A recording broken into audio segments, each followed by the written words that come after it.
Break out those beer mugs and bring your appetite. Because these days, there's more to pubs than just great suds. From cheesy brats to beefed up tots.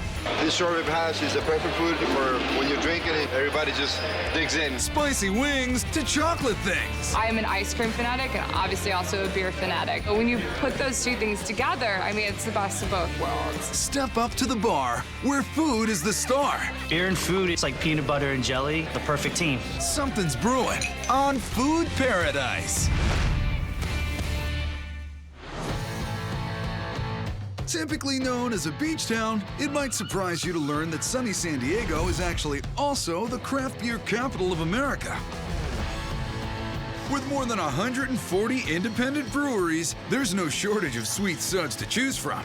But if you want a little fish with your beer, you're gonna want to head to Beer Fish.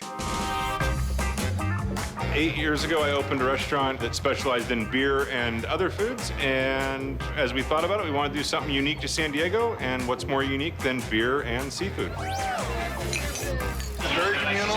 Come in, enjoy great beer. I want to say they have 40 taps, and I've probably had every one of them. You see kids here, you see people with their dogs here, and that's totally San Diego. And everybody's enjoying a delicious brew. I'm not allowed to have beer, so. Okay, maybe not everybody. But the food definitely draws people of all ages. The food is on point. And nothing reels them in more than the fish and chips burrito. We've got everything on a plate of fish and chips wrapped up into a burrito. We sell a ton of them every week, probably 1,000 or more every month. Fish isn't just for Fridays anymore. Everyone loves it. And fish is even better when it's coated in a batter made with beer. We don't use just a little bit of beer, we use a lot of beer. San Diego's so well known for its beer itself, it's something that you can just get right around the corner. And we do get our beer around the corner. Local bottler Fall Brewing Company regularly hooks their neighbors up with a hearty supply of crisp ale beer to use in their kitchen. Ale beer that has really nice hops. It's really good. And it makes for a batter that freshly caught cod is only too happy to go for a swim in. The minute that you actually hear the actual bubble itself, you know that it's going to be a sexy piece of fish. But is it too sexy for its burrito? Next thing is the fries. Don't you mean chips? I mean, basically chips are just French fries with a fancy English name. All right, Governor. As the chips fry, Richard lays beautifully golden cod on a soft 14-inch tortilla. On top of this super crispy fish, we end up adding a whole lot of coleslaw. That coleslaw is just that creamy element to the burrito. Now we're gonna go ahead and add the fries. The burrito is finished with 2 toppings. We have a little bit of a smoky tartar sauce. And then we have our malt vinegar aioli. Then it's off to the griddle to brown. And there you have it. You got the fries that are just looking right at you. You got the fish that looks really flaky. And then you got your hidden sauces. That's a beer fish and chip burrito. Get your beer on. It's fun to kind of take a seafood item, something as traditional as fish and chips, and put a new twist on it and throw it in a wrap. Who doesn't like food wrapped in a tortilla? It's easy eating, it's hand food. I definitely like the combination of the seafood with the French fries. You cannot get fresher fish. This fish was in the ocean last night. It's a damn good burrito. The burritos may be the biggest seller, but there's another dish that customers hustle for. The disco fries. Disco fries are a play on carne asada fries. Carne asada fries have been in San Diego for generations. It's carne asada meat topped on French fries covered in cheese. We basically made our own version with clam chowder. The clam chowder starts with a classic base of celery, onions, and a lot of butter. I used about 3 pounds of butter just to make 15 quarts of chowder. Then, flour is added as a thickener. To really make this into a clam chowder, we add the juice from the clams that we have. Once the chowder is all nice and thick, we go ahead and add the cream. It's beefed up with potatoes and, of course, clams. Then rounded out with a heap of spices and herbs. Why? Because it's magic, I don't know. Good enough for me. Just look at this clam chowder. It's all nice and creamy. It's exactly how it should be. Go ahead and take a ladle of this and toss it right onto your fries. Now we're gonna go ahead and add the smokiness from the bacon. And then finish it off with some chives. I promise you, these disco fries will definitely make you feel like dancing, especially after a beer. I love the crispy fries with the gooey chowder. I'm gonna need like a spoon. I like the crispy bacon on there. They're smoky and the seasoning is just right. It's not just fries and ketchup. I'm a chef, so I eat a lot of fries, and these are unlike any I've ever had. I kind of think I might steal a recipe, but we can't tell these guys that. They're exquisite. I was in a band back in '75, and the disco put us out of business. But these disco fries, it's all forgiven. Beerfish is hands down one of the best restaurants in San Diego. I love the fish burrito. I love fries. I love beer. What more can you want, right? If you love seafood and you love beer, this is where you need to be.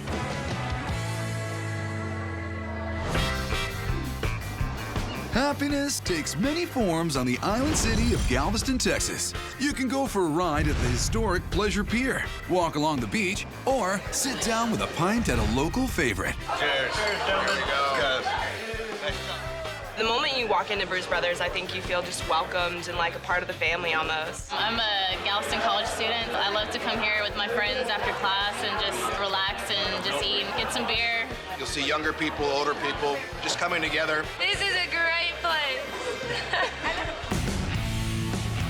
But Bruce Brothers' greatness isn't built on beer alone. We're pairing it with some of the best food around.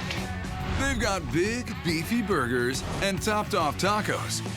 But it's the beer brine chicken wings that have customers flocking to this craft beer bar. Beer and chicken, they go wing in hand, at the table, and in the kitchen. And the best way to get people to give a cluck about your wings? Make your own sauce. Wing sauce starts with a nice, pretty thick Mexican hot sauce. Turns out it's a really good base for a wing sauce as well. Not too vinegary, got some dried chili notes to it. Next, we've got a little bit of olive oil. Half a pound of butter. Pete adds a little sweetness with some agave nectar and ginger puree. Then adds a hint of malt vinegar. You can't forget our most important ingredient, our double IPA. Adds a nice little hot bite and citrus note. I'm gonna let this simmer, and while that's going, I'm gonna get started on the blue cheese dressing. Mayo and sour cream get some zing from Worcestershire sauce and a heaping mound of blue cheese chunks. Go ahead and add our double IPA. And last but not least, a little bit of lemon zest. This is not your average blue cheese dressing. Kicked up, nice, zesty, hoppy, creamy, and pungent, all at the same time. Wing sauce? Check. Blue cheese dressing? Check. If my calculations are correct, all we're missing is them wings. Our signature wings at Brews are brined overnight in IPA. The beer helps impart a light flavor while also adding tenderness to the meat. The tender wings fry up nice and crispy. Then get tossed in an ample amount of their special sauce. Our beer brine chicken wings and IPA blue cheese sauce. All you need is a beer and a smile. I've never seen a wing this big. It's got to be Texas. Everything is big in Texas, including their wings. You have that real crispy outer skin, and the inside it is absolutely tender and falling off the bone. I mean, wonderful stuff. They've done a really good job of balancing the flavor with also giving you a little bit of heat so you can drink more beer. Oh, they're so messy and delicious. But they're supposed to be that way. You shouldn't even have to have a napkin because you can suck all your fingers later. Wings are the ultimate beer food. If you prefer butts to wings, the Notorious P.I.G. is gonna be your jam. Our Notorious P.I.G. is one of my favorite sandwiches. It's rich, it's smoky, it's savory. And it's filled with pulled pork that's been dry rubbed with tasty stuff like brown sugar, smoked paprika, and marjoram. This pulled pork smells good. It's been sitting in its own juices for about 8 hours, and it's just ready to go on a sandwich. A ton of that sweet meat is laid atop an enriched egg bun and drenched in barbecue sauce made with a local root beer. And since we're in Texas, and you know, Texas is right there by the border, we do love to use a lot of those southern flavors. So in this barbecue sauce, we use a lot of dried chilies. We're gonna go ahead and top that with some of our coleslaw and our house-made coleslaw dressing, which is our house mustard, mayonnaise, and red wine vinegar. And beer even makes a cameo in the sandwich in the form of IPA-soaked currants. And that's our notorious PIG, criminally delicious. I love it when you call me Big Salsa. First time a notorious PIG is delivered to someone, their eyes go wide. They expected a pulled pork sandwich, not a stuffed monstrosity. Hey, one person's monster is another person's masterpiece. Notoriously good. This is a sandwich right here. It's just sweet, kind of like root beer. It's really good. It's really heavy and really big and nice. Pulled pork is fantastic. Barbecue sauce is wonderful. Barbecue sauce really pulls everything together. You got a little bit of coleslaw for the crunch there at the end. And then in the egg twist bun, just melts in your mouth. Absolutely great. Best sandwich on the island. Come into Brews Brothers and see what the brouhaha is all about.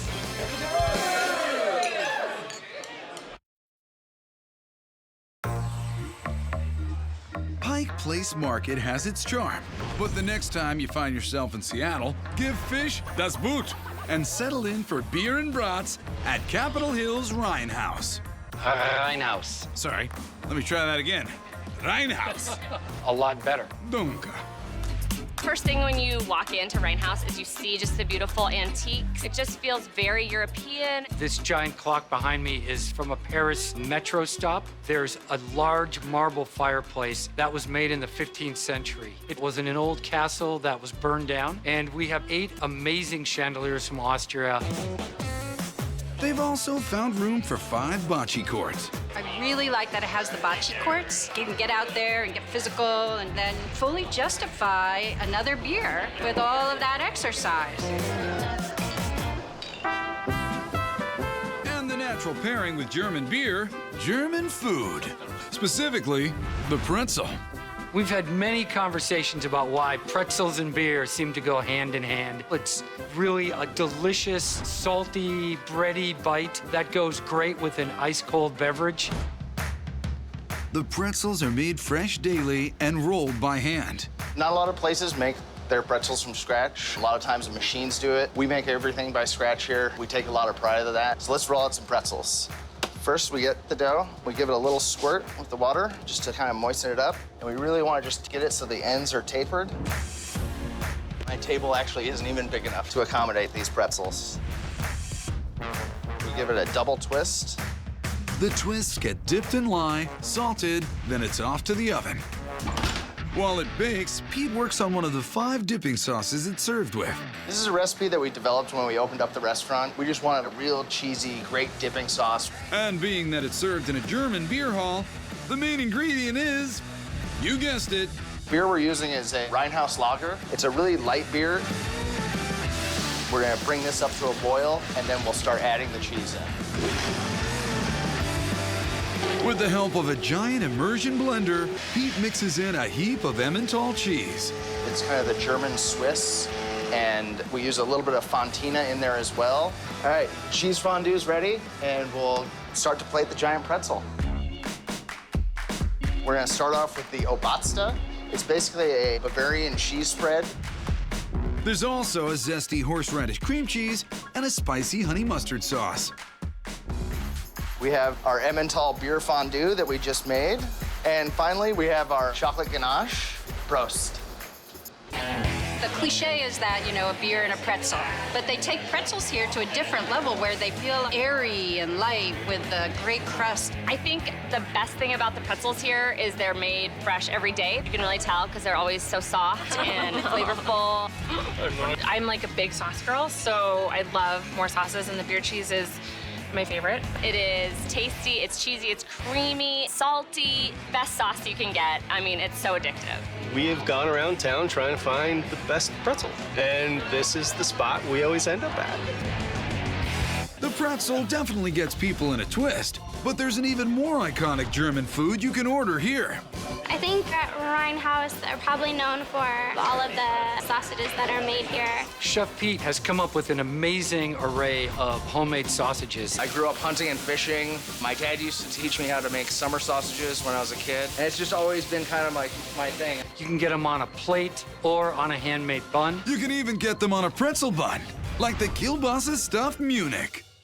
It's a all-pork sausage. It's seasoned with garlic, black pepper, salt, really simple seasonings, and then it's really lightly smoked. It's grilled up alongside a buttered pretzel bun. It's our same recipe that we use for the giant pretzel as well. On top of the Munich, we serve some crispy sweet onions. I just slice the onions thin and then dredge them in some seasoned flour. When the bun is toasty, it's filled with the grilled kielbasa, paired with hand-cut fries, and topped with their famous beer cheese fondue. I like to use a lot of fondue with it, so it gets nice and cheesy, kind of messy, and we'll just do a big, nice nest of the crispy onions, and we'll finish with a dill pickle spear. That's our Munich. Cheesy, sausagey goodness. The sausage is really delicious. It's tender, and the pork just melts in your mouth. You can tell a lot of love goes into making the sausages. It combines everything that somebody looking for a great sausage would want. It gets peppery and has a really good bite to it. It's quite large, and so you might take a bite of the sausage first and then, kind of come back for more. I love the French fried onions on top of Thanksgiving dishes, and so this is sort of the best of that. Whether you want to just take it all in at once, pick it apart, whatever your style is, it's doable at all angles. It's great. Grindhouse is a special place to me. We just love a big, happy, gregarious group of people, raucously proasting beer, and having a great time. It's fun for everyone, regardless of whether you come on a Monday or a Saturday. Here, you got the food, you got the beer, the whole picture's going on. It's a phenomenal place. Love it. So I'll definitely be back.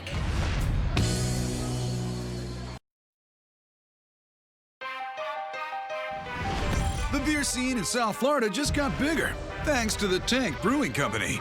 The other breweries downtown obviously don't have the space that this one has. I mean, it's huge. And the latest addition to their parking lot. The great thing about our brewery is not only do we have great beer, but we also have great food from the Twisted Fork right outside. Down here in Miami, there's food trucks everywhere, and to have one right in front of a brewery, you can't beat it. Operating out of a 20-foot kitchen trailer, Chef Richard Placencia feeds up to 400 hungry beer drinkers a day. But as a former naval officer, he's used to tight spaces. When you get to the submarine, you could literally kill everybody your first day there. So they put the new guys to the mess decks to keep you out of harm's way. And that was my really first exposure to cooking. Since then, his food has gone from sub to pub. He just makes great food that pairs well with the beers that we have on site here. But there's one dish that's not just a blip on the radar. The brisket sandwich. I would put our brisket sandwich up against anybody in town easily. It's a top quality meat. And it's rubbed with a top quality seasoning mix. We have salt, white pepper, paprika, and then we have our proprietary super secret ingredients that we won't tell you about today. All right, I like to do both sides.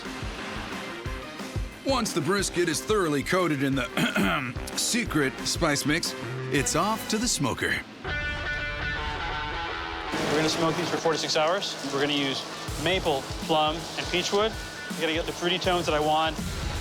After the meat gets its smoke on, it gets braised in beer.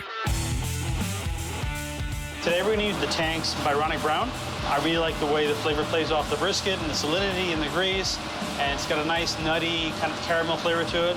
We're gonna wrap these in foil.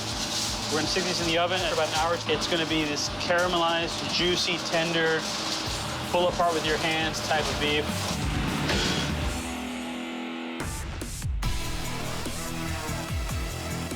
Nice smoke ring, tons of fat, tons of flavor. This is what you want for brisket. This level of brisket can only be sandwiched between a special bun and a twisted kitchen. That means brioche toasted in duck fat. Duck fat is king here. It's like a warm hug on your brioche bun. While the bun gets some lovin', the brisket gets tossed in 2 homemade sauces. A fruity barbecue sauce made with guava and some teriyaki. A little more sauce, a little more flavor, a little more love. All that meat goes on top of the toasted bun. It's great. Top it with our kohlrabi slaw. It's gonna add some crunch factor, different complexity to it. Top it with our brioche bun, and we're ready for lunch. Wow, the sandwich is awesome. The barbecue on it is just perfect. The tenderness of the meat is even better. The brisket just melts in your mouth. It's amazing, from the coleslaw to the tender, juicy barbecue brisket. The brioche bun, they can't get any better than this. It is the best friend that a beer can ever have. So, the best. If the brisket sandwich is a beer's best friend, then the short rib hash is its faithful sidekick. But it's not actually on the menu. Something special you have to know about that you have to kind of earn by being a repeat customer. Viewers, pay attention. So many traditional braising recipes start with red wine. I prefer to use beer. A chocolatey stout beer, that is, that blends with soy, white pepper, and salt to create a unique braising liquid. There's so many undertones that make this a more complex dish. So we're going to cover it in foil, throw it in the oven for a couple hours. Short ribs look like they've set nice. They look juicy, they're tender. The meat gets cubed, then layered with a mix of 4 different kinds of potatoes. We have furrow potatoes, red bliss potatoes, Yukon Golds, and sweet potatoes. To top it off, a 5th kind of potato, a popular variety known as the tot. We're going to finish it off with a large handful of smoked Gouda. And we're going to throw this in the oven at 350 degrees, about 5 minutes. So they come out a big gooey, cheesy mess. Short rib hash, breakfast any time of the day. The short rib is really tender, has a lot of flavors to it. I really love the Gouda cheese on top of it. Like, there's so many layers to it. This short rib hash is the perfect food for when you're drinking it. Everybody just digs in. The combination of like the cheesiness with the short rib is on point. I would say more, but it's so good, so I'm gonna keep eating. Cheers! I can't drink without eating. So if I drink and have a food truck that has amazing food like this, fire. It's perfect for Miami, honestly. Yeah, we just dropped the mic. Cheers. A love of baseball and harbor culture unifies the residents of Baltimore, Maryland. But across from the historic Hippodrome Theater, you'll find a gastropub serving up more than just stadium dogs and crab cakes. The food here is great. I love coming here before a ball game to get a great meal before it's time to go down and watch some baseball. It's super friendly here, and they have a million beers on tap. It's a whole lot of beer, a whole lot of beer. I've drank a lot of beer in this place, now that I think about it. It's always a great place to come. And the architecture is amazing. In 1882, this was a bank, and a lot of the stuff from the bank is still here. We got the safe out front. We still have 2 vaults. There's like a table in the vault, which is like so cool, so you can like eat in there. And speaking of eats, there's one dish here that's been stealing everyone's hearts: the Delmarva chicken and waffles. I've had a lot of chicken and waffles, and everyone kind of does them the same. And I never really saw them with wings before, so I did them with wings. Wings infused with beer, that is. We put beer in batters, we put it in brines, we put it in dressings, we put it in sauces, we put it in everything where it fits. And there's some mad science behind Brian's wings. This may look a little scientific, but trust me, there's gonna be some great wings. I'm gonna add a Hell's Lager, which is light, crisp, lends itself really well to chicken. This is a vacuum sealer. Right now we're sucking the air out. We're gonna infuse the seasoning and the beer into the chicken. Now I'm gonna put this chicken in the sous vide. Sous vide, it's a French technique. It's a hot water circulator. It's gonna guarantee that it's gonna be juicy, tender. While the chicken takes its bath, Brian heads to Waffle Town. Most everybody makes a sweet waffle, so we did a savory waffle. It's more like a hush puppy. And here we got flour, salt, we got a little bit of baking powder, gonna add a little cornmeal. And naturally, the waffle also gets hit with some beer. The beer makes a waffle light and fluffy. And instead of chocolate chips or blueberries, these waffles are studded with scallions, jalapenos, and corn kernels. Let's spread the iron and drop our waffle. Let that cook for about 2 minutes. Smell those peppers and onions. Get that out of there. Now we'll go fry some chicken. The wings cooked underwater, but they get crispy courtesy of the deep fryer. Then it's time to get sauced. We hit the wings with barbecue sauce that we spike with Maryland crab seasoning. They put crab seasoning on everything around here. Hit it with a little bit of beer honey. Alewives chicken and waffles. Sweet, spicy, full of beer. The chicken and waffles are amazing. What I love most is I love a savory waffle. Breakfast food, often sweet, but a savory waffle, delicious. It is rare to see wings on top of a waffle, but I love it because I feel like you get more sauce, too. That was funny because I would normally pick up a wing and just attack it like a lioness, but I started with my knife and fork. They're spicy, but savory and sweet. It's a great combination of flavor and seasoning, and it goes well with the beer that the alewife serve here.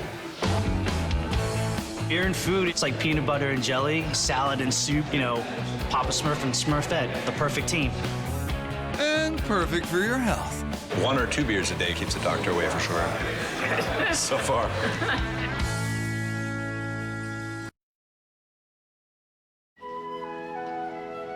Tranquil waters, bobbing boats, picturesque side streets. This is the blissful calm of Portland, Maine. But there's one local restaurant and brewery that's bringing the noise. Liquid Riot's right in the middle of the epicenter of fishing, lobstermen. This is a working waterfront, so now it's just working in a different way. They're really known for their beer selection. They make a whole bunch of different beers here. And then they also distill their own booze. I love coming here because you can see all the work that's going on in the brewery. You can see everything that's going on in the distillery behind you. And they have really great food. Food-wise, we always try to have a menu that pairs well with our drinks. We don't just make food just for the food aspect. We're very conscious of how it goes with our cocktails and of how it goes with our beer. But beer isn't just an accompaniment at Liquid Riot. It's front and center in some of their most popular dishes, like the beer-steamed mussels. Mussels, they're my jam. I love our mussels because they're fresh from the sea right here on the coast, and we cook them in our own house-made beer. There's not very many restaurants that can say that. To start this dish, we have to make our beer butter. We have softened butter. It has to be softened because you can't whip hard butter. We're gonna start whipping it, then we're gonna add an herb mix of chives, tarragon, and parsley. As Joshua whips it good, he seasons the butter with a pinch of salt and then adds some liquid love. This is our Pilsner. It's a Czech-style Pils. It's light, crisp, really refreshing. It will all emulsify into the butter, make it nice and fluffy. Mmm, fluffy butter. Next, we're gonna cook the mussels. These are our Bangs Island mussels. They're local. They have a great salinity, little sweetness. The mussels get topped with more of their house-brewed Pilsner and a generous dollop of the beer butter. While the mussels steam, Joshua grills some slices of sourdough bread. Bread is a great accompaniment to mussels because it absorbs all that sauce that's left over. I think our bread is just about there. We're gonna pull this off. All right, I think these mussels are done. Oh yeah, great aroma. Nice and juicy. You look at all that sauce. So when the mussels open, a little bit of ocean water gets in there, which creates a really nice flavor as well. This is gonna be great. Here we go. We got our beer butter steamed mussels. A heaping pile of mussels arrived at the table with 2 huge chunks of toasted sourdough bread. There's no one great way to attack a bowl of mussels other than to dig in and go for it. They really are kind of salty, sweet. They taste very fresh. They're plump. And you can't go wrong with butter and booze. Here's my food pyramid. It's got butter and beer. I've had a lot of mussels with white wine before, but anytime I can have beer and mussels at the same time, it works perfectly. The acidity and the hoppiness of the beer complement the brightness of the seafood. The broth is so good that, honestly, I should get like 2 more pieces of bread and a spoon to finish it off. What's not to love about beer, butter, and fresh, wild Maine mussels? If you thought beer was just for savory dishes, well, you'd be wrong. Sweet Tooth, meet the Spent Grain Cookie Ice Cream Sandwich. Not sure what a spent grain is? Me neither. So let's take a field trip to the brewery and get schooled by head brewer Greg Abbott. These are the spent grains. It's basically malted barley. We've extracted the sugar for the beer, but we're gonna try to reuse what's left over. This is going straight to the kitchen. All cookies start with flour, but our cookie's unique because we use the spent grain. Can't taste booze in it, but it really gives it the malt, the barley kind of flavor in the cookie. I dried it out in the oven for 2 days. Sure to get super dry. Then we pulverize it. Pulverize! Pulverize! Sorry, I totally thought that's where we were going with this. All right, so we have our cream butter and sugar, white sugar and brown sugar. We're gonna mix this with a little egg. Vanilla extract rounds out the wet ingredients. Then it's time to add the dry: baking soda, salt, and the spent grain flour. And there we go. We have our cookie dough. Rounds of the dough get baked off, then the sandwiching can begin.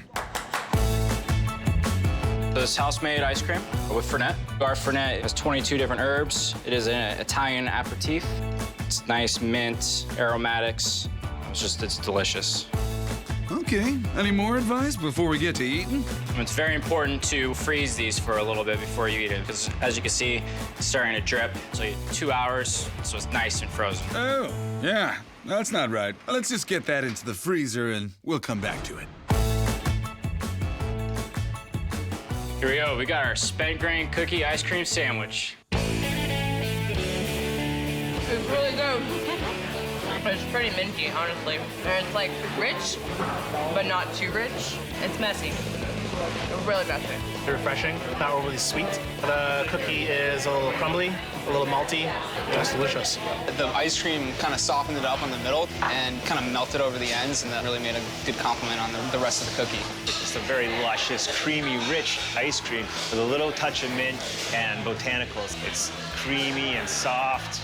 Everything's soft today. I'm soft, you're soft. Let's get a hug. I'm down.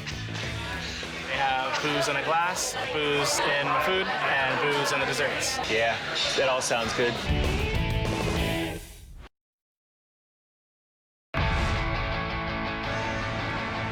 Follow the Golden Gate Bridge south, and you'll land right in the food lover's paradise that is San Francisco. From squares of sourdough to twirls of noodles, the city by the bay has everything you could possibly want to eat. But when you want to pair amazing eats with bodacious brews, head to the North Beach neighborhood and go rogue. Not only is our pub a beer lover's destination, it's also a food lover's destination. We serve pub food with a twist. That twist is almost all of our menu items have beer in the actual ingredients. It's in the food? Their menu is full of beer-influenced dishes, but if you want to get the most brew for your chew, order the chili brat. This is not your normal beef chili. First, we start with some melted butter, and we like to use butter instead of oil, just because butter's better than everything. And then we're gonna hit it with some Anaheim chilies and onions. After dropping in some jalapenos, Ron gets up to his elbows in beef. We use half Kobe beef and half Angus beef. The Kobe adds the richness. And then the ingredient you've all been waiting for, beer. This is our Shakespeare Stout. The Shakespeare Stout is actually an oatmeal stout, so it uses rolled oats to give it a fuller flavor. The pot thickens with black beans and fire-roasted tomatoes. And we season this with salt, pepper, cumin, chili pepper, and cayenne, which really adds a lot of depth and a really bright flavor. While the chili cooks, Ron gets a brat browned. We're gonna deglaze it with a little bit of our Dead Guy Ale. And now let's plate it up. I have a toasted bun here. The brat gets blanketed in the chili. And after the chili, I've got some shredded white cheddar cheese and chopped scallions here. Mounds of crispy tots and a squirt of stout beer mustard ensure a full plate. It's great pub food, a nice hearty meal, and it goes great with a lot of our beers. When they set down the plate, it was kind of like, this is a fork and knife kind of thing. There's not going to be any picking up of this giant brat. Usually when you have a chili brat, the emphasis is on the brat, and the chili was an afterthought that they cooked up out of a can. Yeah, that's not the case here. The beer cuts through the heavy fattiness, and it's so good. They really add quite a lot of spices and a little touch of heat to make it that much more interesting. So you have a great brat to begin with, and then you have this amazing chili sauce, and it just makes your mouth water just thinking about it. I know my mouth is just, whew. If you still have room after all that beer and meat goodness, beer and chocolate goodness awaits with the Chocolate Stout Brownies and Beer Float. So first we start with the unsweetened chocolate, which I've melted with some butter, and I'm gonna add some eggs one at a time. Ron whisks it all together with sugar and vanilla. And we add the good stuff, chocolate stout. Chocolate stout is great for desserts. It's made with actual chocolate, and it's got that sweet back finish that really blows people's minds. After the dry ingredients get folded in, the batter is spread into a pan and topped with hazelnuts. This is ready to go in the oven. And forget a la mode. This brownie is served with a grown-up float. It starts with some vanilla ice cream. And this is not root beer. This is chocolate stout. This is alcohol. And we will top this with some whipped cream. And the cherry on top. A cherry on top. A boozy whiskey soaked cherry, that is. You've got yourself a beer lover's dessert. I gotta be honest, I was a little nervous hearing about beer and ice cream together, but I don't know why I've never tried this before. And there's chocolate stout in the brownie, and that makes a super, like, fudgy brownie. Losing my mind over this one. I am an ice cream fanatic and obviously also a beer fanatic. But when you put those two things together, I mean, it's the best of both worlds. And the brownie is absolutely outstanding. It had that nice balance of salty and sweet flavors that came together. I think the infusion of their own beer and whiskey is phenomenal over the top. I had way more bites than I anticipated. So good. It's so good. This is definitely a regular place for my friends and I. You always have great beer, you always have great food, you always have great service. Whether you're a beer fan or you're a food fan, you're gonna have some choice. This was like the perfect place. I'm so glad we found it.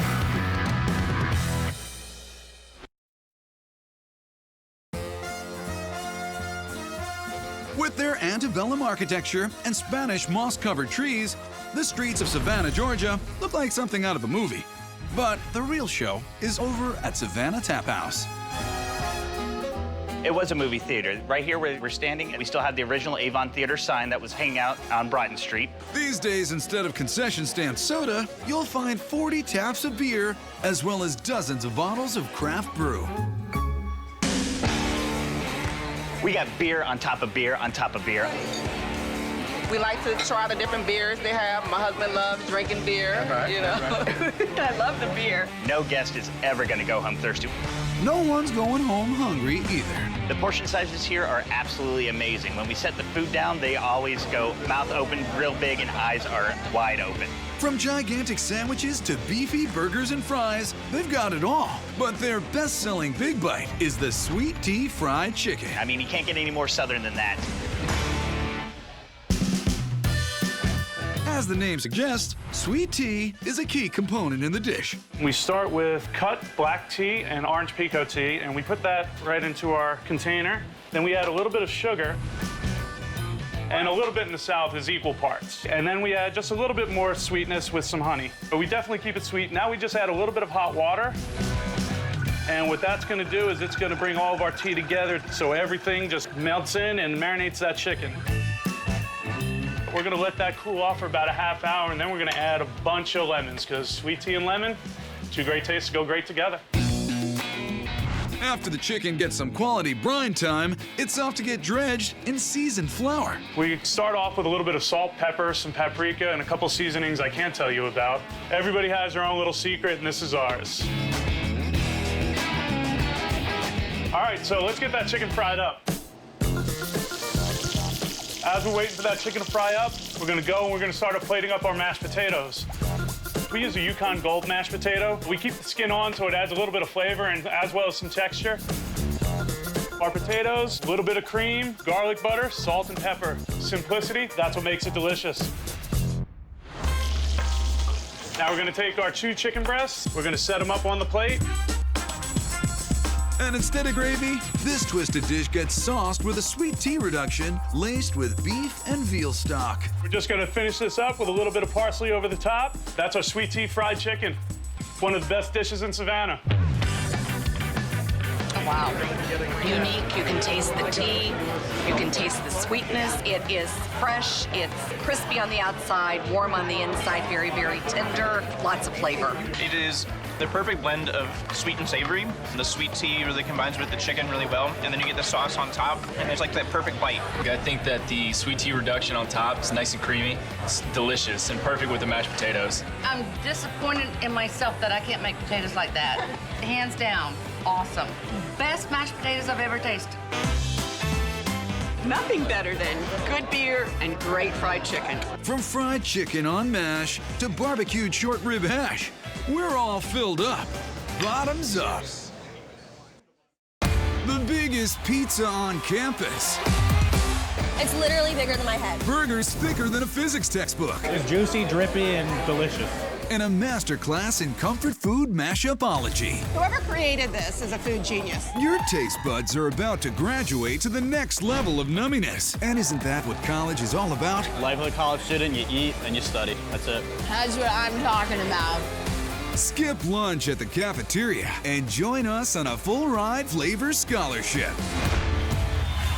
Oh my gosh. Tastes like candy. You've just been accepted to Paradise University. This is college comfort food at its finest. Get ready to get your world rocked.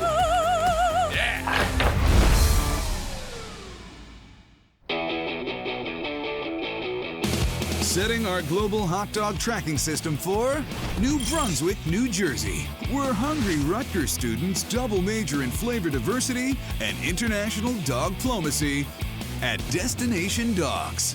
After you've had a long day, just sit down, relax, have a good thing to eat. You know, college kids, they love coming out here. You want the best bang for your buck. As a college student, that's exactly what we're looking for. Co-owners Jimmy Crunk and Sean Hosty are Rutgers grads with serious school spirit. They knew their experimental hot dog lab had to be located right near campus. Hot dogs are the perfect college food because it's a vessel that everybody knows. So we can play around with these different meats and then present it in a way that's been comfortable since you've been a child. The student body is seriously putting the chomp down on all the unusual choices here. Jimmy says it's the diversity of the university that feeds his creativity. Rutgers and New Brunswick kind of has a little bit of everything, different ethnicities, different cultures, and they bring it all into like one school. We're just a reflection of what our student body is here, like a collection of different things from different places, and we embrace that. And you'll want to embrace this delicious mashup, inspired by some classic Philly tastes, the Rocky Balboa. The Rocky Balboa is a hot dog meets a cheesesteak done our style. He matches the super lean wild boar with a fattier cut of traditional pork. The wild boar is way leaner than the pig. The marbleization, that's flavor. That's the magic right there. Here's a handy spice hack for all you home sausaging enthusiasts. Instead of putting it in there dry, we're gonna add water to the mixture. It's gonna help evenly distribute the spices. Pork and spice combined, then Jimmy pumps the sausage into a natural casing and throws it on the grill. Onions, peppers, and beef get on the griddle for a little of that Philly bing bang boom. Jimmy moves the sausage to a toasted bun, then piles on the brotherly love. But it wouldn't be a Philly without oodles of liquid cheese and plenty of hot peppers. Cherry pepper relish, it just adds like a little kick and spark to the sandwich that it needs. Just some sliced green onions, AKA the Italian scallions. And that's the Rocky Balboa, the people's champion. The spice with the boar is a perfect match. And you know you're not eating a regular hot dog. Boar's got more unique flavor to it, and the other flavors of everything else just blends really nicely with that powerful flavor. This is a damn good hot dog. Wow. The melted cheese kind of like cascades down the bun. You really get the red pepper relish on top, which is awesome. And then like on the back of your tongue, you kind of get like this real steaky, peppery flavor from the dog itself. This dog is a knockout. From the streets of Philadelphia, we go next to the streets of Mexico City for the Elotes Real. It's a tribute to Mexican street corn and our house-made chorizo. So we're taking two forms of street food and marrying it into one sandwich. Jimmy's mildly spiced chorizo hits the grill alongside the corn for some of that authentic street char. I was inspired to do this sandwich because I love Mexican street corn. Crispy chorizo and charred corn settle in bun side. Instead of the traditional Mexican street mayo, Jimmy uses a tangy lime crema. The corn is the sweet, the chorizo is the spice, and the crema is the coolness that you need that ties it all together. Crumbled cotija cheese, chopped cilantro, and some jaunty sliced lime complete the picture. And this chihuahua is ready to wow 'em. And that's the elotes real. Bienvenido.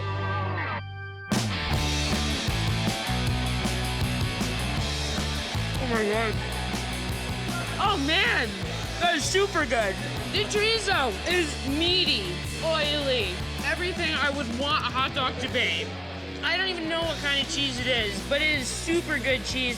There's a lime on it. There was a lime wedge on it. Look at the cilantro. Mexican-inspired hot dog. And this dog is like I'm on spring break in Mexico. You get the corn first, and then you hit the chorizo, which also has a little bit of spice to it. You know, you don't want to put it down, you want more. It's not just street corn. It's got the dog, it's got the garnishes. The cream makes it. And then the little bit of a crunch with every little piece of corn blows it away. Once again, Destination Dogs truly changing the hot dog game. With the endless flavor variety at Destination Dogs, students have to fight the urge to blow off school altogether. Man, I got class after this at 1:40. Not looking forward to it. I just want to eat dogs all day. Grilled brats and frosty cold beers are game day faves in Madison, Wisconsin. But Badger fans are really cheering the kicked-up Midwestern menu at the unofficial campus commissary, the Old Fashioned. Every time anyone asks like where to go in Madison, it is go to the Old Fashioned. You can get everything that you need there that's Wisconsin. You got cheese curds, you got Old Fashions, meat and cheese plates. Kind of reminds me of those days when you go outside, get all bundled up, and you'd come in, and then your mom would put this right in front of you. And when you're a college kid, you live for a taste of home. People come here because we have a lot of comfort food that they had growing up, and a lot of things that Mom used to make. And, you know, the cheese curds, it all goes back to cheese. I'm really looking forward to how much cheese is on here. If you order a burger without cheese in Wisconsin, it's kind of weird.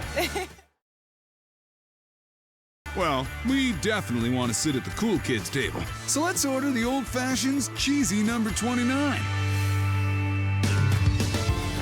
It's a burger with bacon, with cheese, with jalapeno. Just enough to have good flavor, but not enough to ruin your day. Coach Bob begins stoking the fire by building a spicy sauce.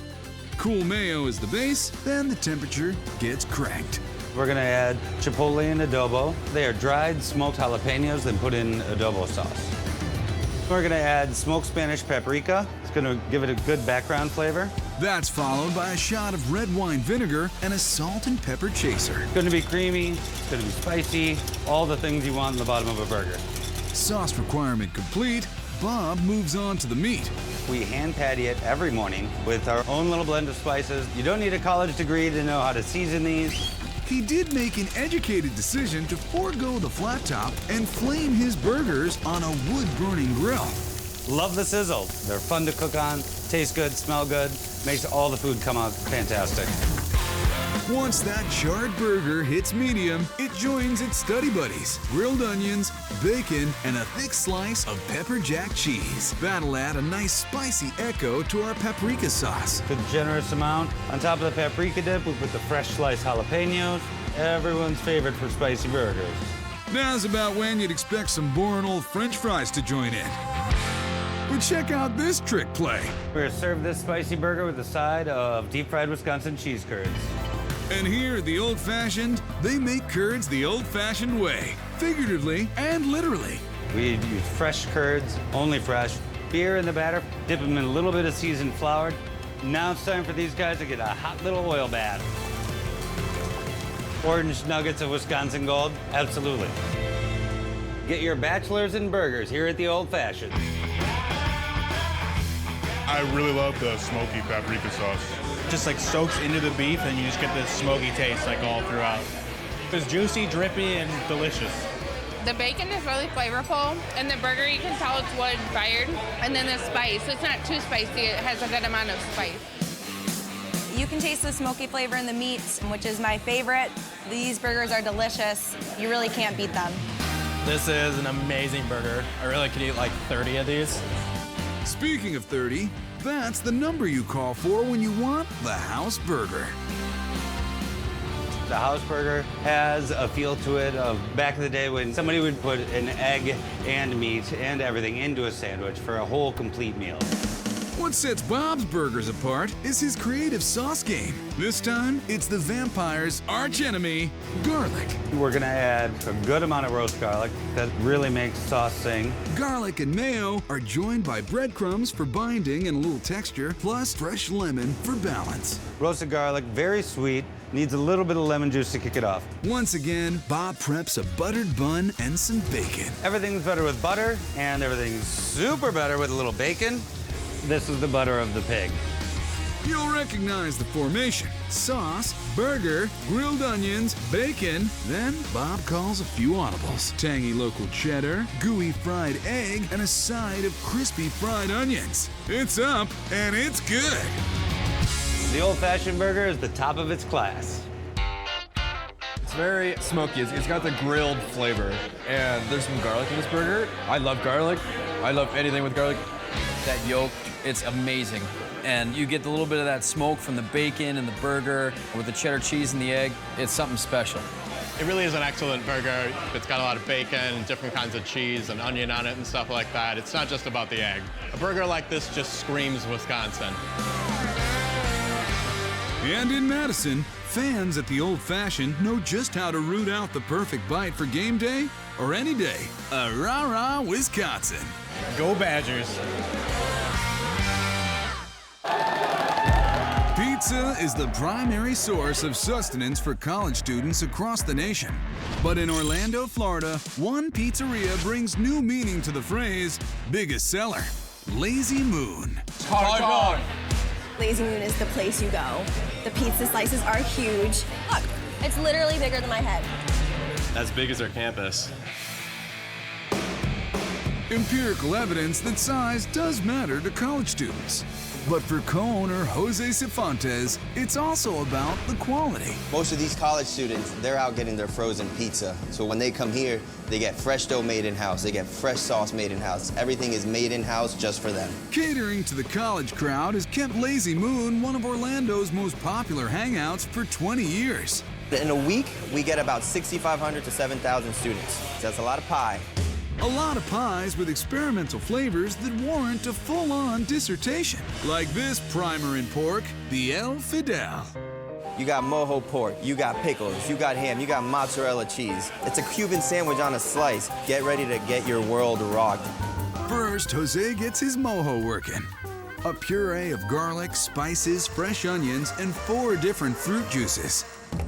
There's a lot of citrus in here. The citruses and the spices bring out the flavors and get it real nice and juicy for us, and when that pork comes out, we can just break it apart.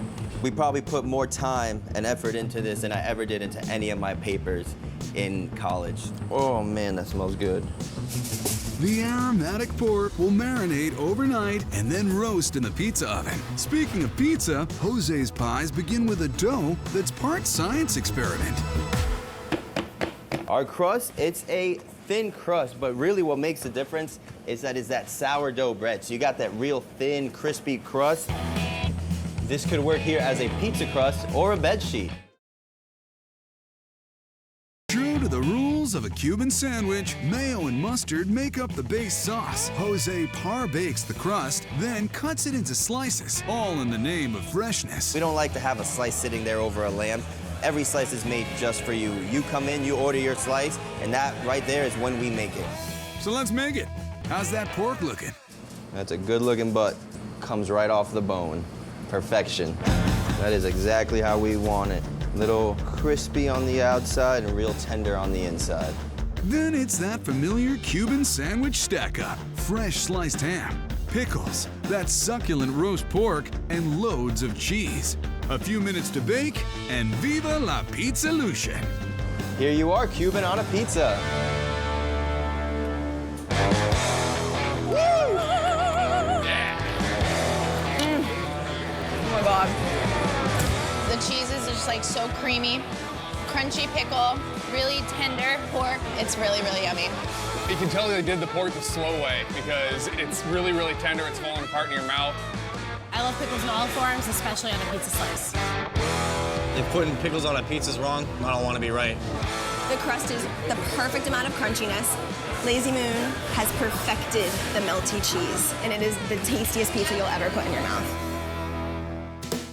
For tasty and spicy, cowboy up to Jose's Southwestern-style chili slice. House-made chili starts with fresh ground beef, set to sizzling in a 50-gallon tilt skillet, with plenty of room for veggies, beans, tomatoes, and spices that simmer for 30 minutes. Back at the pizza station, Jose grabs a par-baked slice done up in traditional tomato sauce. We stick with our fresh products. No canned chili for us. We got some cheddar cheese for you, because we're trying to replicate a chili soup on a slice. Sour cream completes the chili, while a layer of mozz completes the pizza. A quick bake, and here's all the answers to your taste test. Cup of chili on a slice.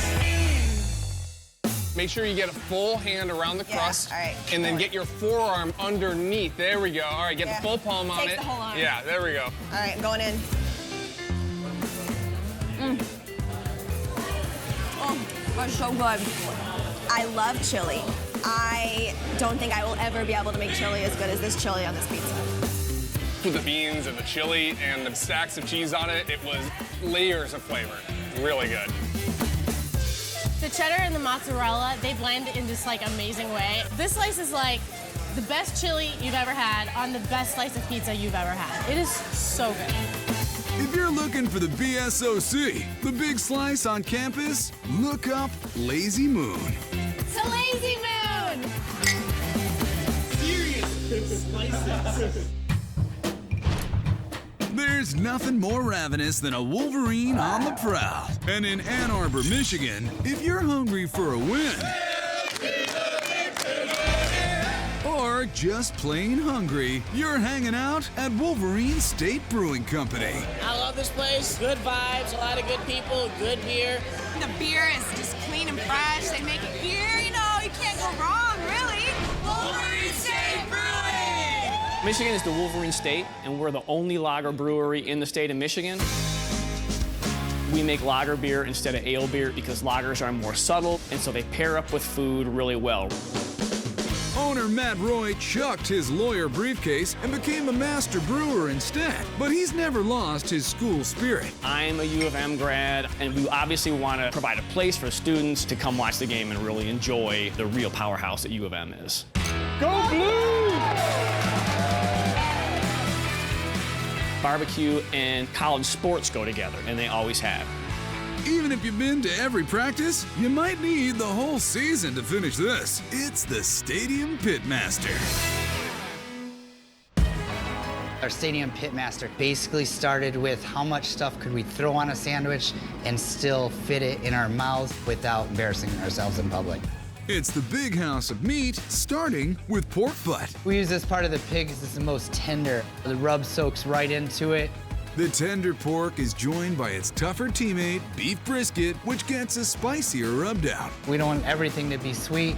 Brisket definitely has the power to hold up that spice. Once properly geared up, the meats grab their positions in the smoker for a 9-hour course in flavor acquisition. That lets Nathan apply himself to the barbecue sauce. It starts sweet with ketchup, carrots, and red onions, and a touch of inclusion. Vegetable stock. Make it vegetarian. We don't want to leave anybody out on this goodness. Then Nathan lays on the heat with a serious collection of spices, peppers, and vinegar. And suddenly, it's beer o'clock in this kitchen. The beer is gonna add some caramel notes to it. Definitely mellows it out quite a bit. That mellow mixture joins the brisket and pork in the smoker for its own dissertation on deliciousness. One final credit in the blender, and this sauce gets its certificate in smooth. Meat's ready.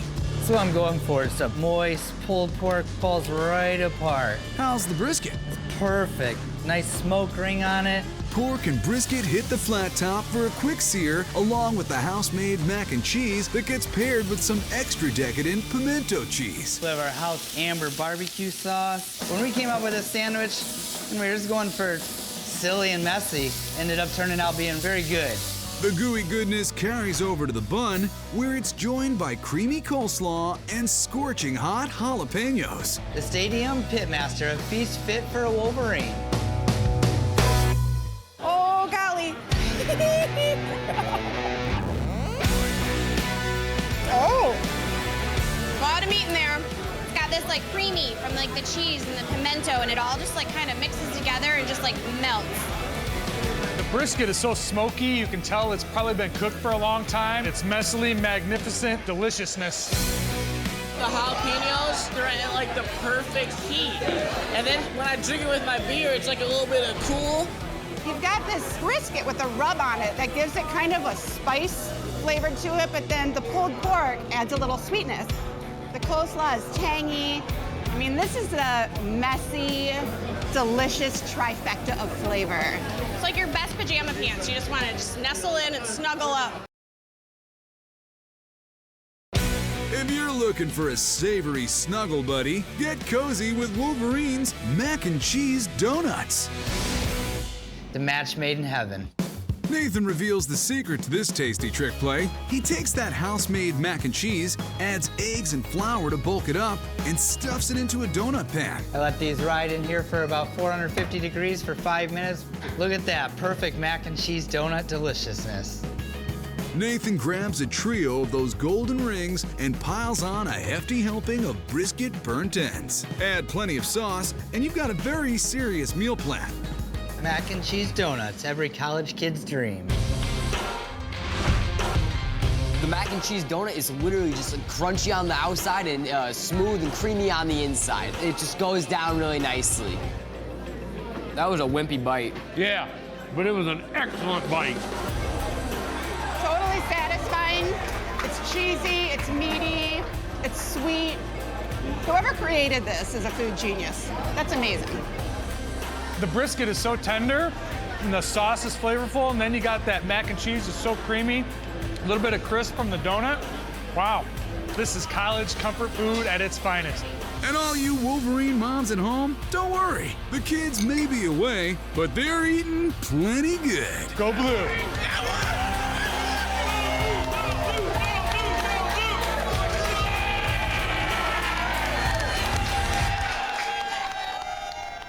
There's Southern comfort food aplenty to satisfy the hungry bulldogs in Athens, Georgia. But one guy's changing the course of country cooking by taking Asian flavors to the nth degree. Check out Pulaski Heights. Athens is an awesome college town. I've been here for 7 years. I did my undergrad and my law school here. And I love coming to Pulaski Heights because it has kind of a unique take on barbecue. I love how big the portion sizes are because you can bring it back and it lasts for 2 or 3 days, which is great on a college budget. Owner and pitmaster Chuck Ramsey knows all about tight budgets. He was on one when he first got to town. Back in my college days, I ate a lot of instant ramen.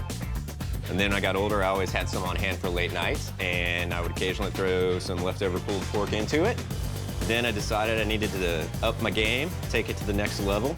Chuck actually leapt over many levels and landed on top of the campus cooking game by fusing Southern hospitality with Japanese comfort, barbecue ramen. Barbecue ramen is definitely a crazy idea, but the smoky flavor with the ramen on top of it, it just works really well. People hear ramen and they think about the noodles, but it's really all about the slow-cooked broth. Chuck's version starts with something called kombu. Kombu is dried kelp, a little ocean flavor. We're gonna let that steep for about 30 minutes in hot water.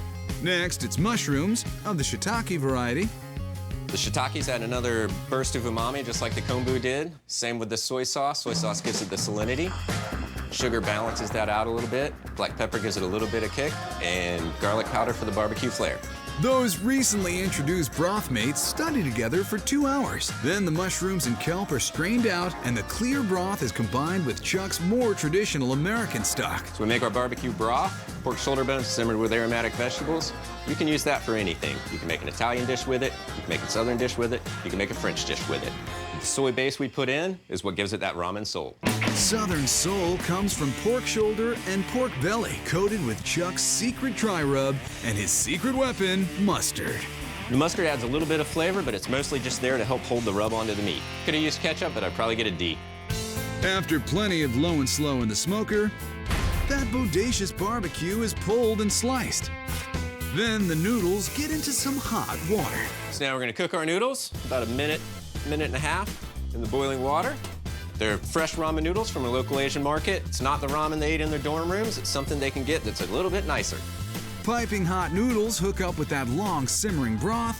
Then it's a soft boiled egg, pork belly, the pulled pork, a fistful of homemade collards, and then he finishes with a few final Asian flourishes. This isn't your textbook ramen. The pork shoulder is really, really good. It's decadent. It's got like this kind of really hard, spicy outside, but then it's really soft and melty on the center.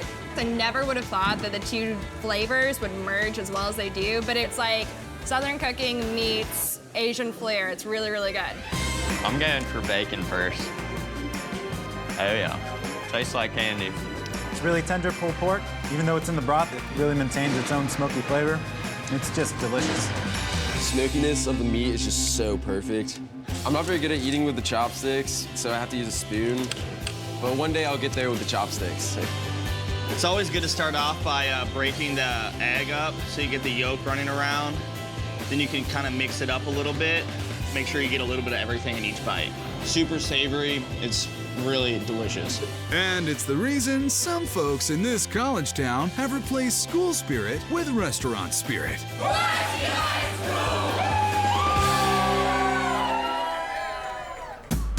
There's no shortage of food choices for the kids of UCLA and Los Angeles. But just south of campus, there's a place so Division I delicious, it's earned not one, but 3 letters. TLT Food. TLT is for sure the best. As like a student who doesn't necessarily have the most money in the world, you get so much food and so much flavor and just like this huge packet of goodness, so I love it. That college romance circles back to chef and owner Daniel Shemtop, who gives as good as he gets. We put our heart and soul in every dish, and we really believe in what we're doing, and I think people can feel that when they come into the space. Ironically, this student cook store was created by a guy who didn't go to college. Instead, he went into the trucking business, so to speak. TLT Food came in the world as a food truck that I started called the Lime Truck. We did a brand new menu every day with the only consistent thing being lime. When Daniel brought his concept inside, the Lime Truck name was shortened to TLT. But the citrus syllabus continued. Lime is important for so many reasons. I mean, the sweet acidity really does punch up a lot of food, like pork belly or short rib. It really balances out a lot of the dishes. One of the dishes that transferred from truck to table majors in meaty flavor, short rib nachos. When you get that umami from the sweet, salty, cheesy, fatty, it just hits every one of those elements that you want, and it kind of is like the perfect comfort food. Chapter 1 begins with carrots, celery, onions, and some house wine. There's a lot of places that make nachos, but not very many of them make them like TLT. We take so much time and pride in what we do. I mean, we're a little crazy here, you know? Just like my hair, right? Seasoned short ribs get a caramelizing sear and join the roasted veggies. After an all-nighter in the oven, those super succulent ribs are shredded. Then Daniel starts a decadent cheese sauce with a light roux, milk, and cream. Once it comes together and you got a pretty smooth sauce, you need to cook the roux so that the sauce thickens. The glorious goo boasts a blend of 3 cheeses and lots of spices, including ancho chili. A tsunami of that rich sauce goes on a stack of freshly fried chips. Yeah. You can never have too much cheese on nachos. Same goes for braised short rib. See right here, this is exactly what you're looking for. A little bit of red and all this beautiful, crispy, soft, tender short rib. Daniel gilds this luscious lily with a pair of house-made gems, spicy pico de gallo, and his signature lime-spiked guacamole. And that's TLT's short rib nachos. It's so tender, and it kind of just falls apart in your mouth as you eat it. And then you get that little sweet guac taste with some of the salsa on it. So good, and real cheese. Be really crispy and really cheesy. And then the meat has to be really tender and juicy so that the meat juices are soaked up by the chip. That short rib is not short on flavor. It's smoky, but the smoke doesn't overpower the rest of the flavors. My dad home smokes his ribs in like our backyard smoker, and kind of reminds me of home.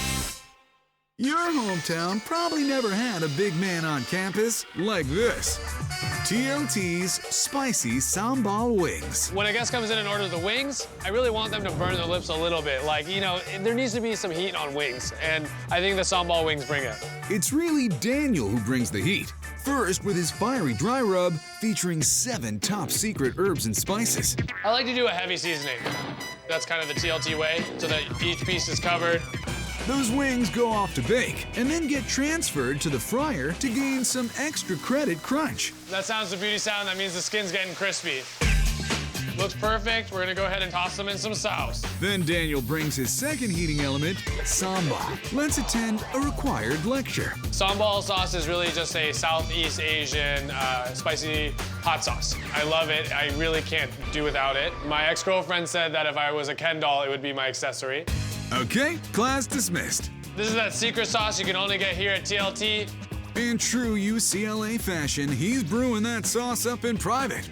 Here comes the crème for finals. A sprinkle of sesame seeds, a few slices of apple, and of course, a squeeze of lime.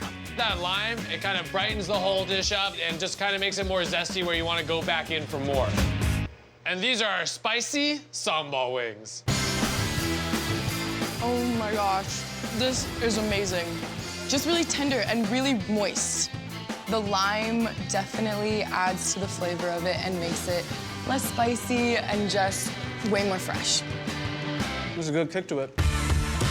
It's spicy but sweet at the same time somehow. And the meat is so good and it falls off the bone as you bite into it. It's delicious. Cheers. Cheers. Tasty enough to bench that meal card and splurge on a course or two at TLT. Give it the old college try. This isn't good food for a date, but it's good for sharing with friends. Yeah, it's friend food. When it comes to eats, students are going berserkly out in Berkeley, California, and they're getting the kind of food that college kids crave at Celia's Mexican restaurant. The food is always good. Taco Tuesday. It's 3 tacos for $3.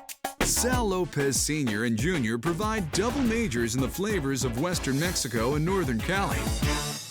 The origin of Celia's is Mexican recipes from Jalisco, Mexico. When school's in, people are rocking, our business is rocking. It's as simple as just stuffing your face full of delicious Mexican food. Coming at you big, fast, and muy delicioso, it's the Espresso Burrito. My mother and father started the restaurant, and they originated all the recipes. The key to authentic Mexican food is basically being true to your ingredients. Carnitas class is now in session. What we have here are pork butts cut in little cubes. We're gonna season them. Sal sprinkles on some sodium chloride, which if you failed chemistry, is salt. Nicely dressed, and we're gonna put these pigs in a bath. There's no shortcuts to tender and tasty. This meat's in for a lengthy spice-intensive braise. Bay leaves gives it a very unique taste as it slowly cooks. Whole dried oregano leaves. We'll just cover it up. But mid-roast, Sal surprises our pork with a pop quiz, as in soda pop. We're gonna add a little cola to tenderize it, caramelize it, bring out the nice, crispy, rich pork flavor. The rice has a flavor all its own. And like my college experience, the process is a real strain. Rice looks great. Celery, onions, and bell peppers keep the taste on point. This is another recipe from my mom. Keep it simple and bring out the flavors of what you're serving. A lot of care, a lot of work, a lot of love. The beans are also deceptively simple. Just granulated garlic, onion, and salt. Now it's time for the bean breaker. We're gonna do this for real. It's not a drill. And if you were guessing butter or olive oil add some flavor to the meat, you might want to rethink that answer. Tequila, Mexican oil. That's right, tequila marinates and sears the meat all at once. It's not just for margaritas anymore. Ready to wrap it all up, Sal flips that tortilla like a frisbee on the quad. We're ready for assembly. Our tequila-fired carnitas have a nice crispy edge. Ready to fold up this baby right now. After that cramming session, you need guacamole, salsa, onion, and tomato coming at you faster than finals. It's the espresso. This is Berkeley's best carnitas burrito, and you could only get it at Celia's Mexican restaurant.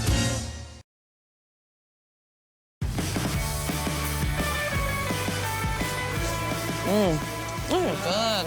The carnitas are tender, very delicious. How is it? 1 second. The red sauce is really good. It's really flavorful. It's very smoky. It's so bomb. And the salsa on top makes it the perfect bite. You can tell it's made with care. The rice and the beans that they have cooked in there as well. A great medley of flavors. The guacamole smothered on top, added with the onions and tomato. It's perfect balance of taste. Besides dorm rooms and textbooks, students around here love to share the carne asada fries. We'll start off with our flat meat. That super thin steak laps up all the flavors in Sal's secret marinade. Massage it a little bit, comes out nice and tasty. Then the meat hits the heat of that open grill. Your protein, the cheese, low carbs. You'll be getting straight A's when you cram for your finals, for sure. Steak fries show up early to class and carry the heavy workload for this dish. Steak cut French fries because they're meaty, they combine good with all the ingredients, and they don't disappear. And Sal's got the best lesson plan a potato ever had. We fill them up with carne asada, cover the whole thing with cheese. Each bite is as good as every other bite. Everything nice and covered. Yet another Sal melts the cheese. Cousin Salamander. We got the cheese all melted out. We're gonna bring it back down, put on the finishing touches. We're about to get our degree in deliciousness. Pico de gallo, guacamole, sour cream, sliced jalapenos, nicely pickled, a little spicy but not too hot. Bring on the freshman 15. Celia's carne asada fries, A++. I got the fries, yeah. Honestly, those fries are pretty good. Definitely the fries. I made the right choice. Hey, eyes on your own work, please. Cheesy goodness. That is good. It's this guacamole because it has a little spice, and that really adds to all the flavor for the meat and the potatoes. I love this.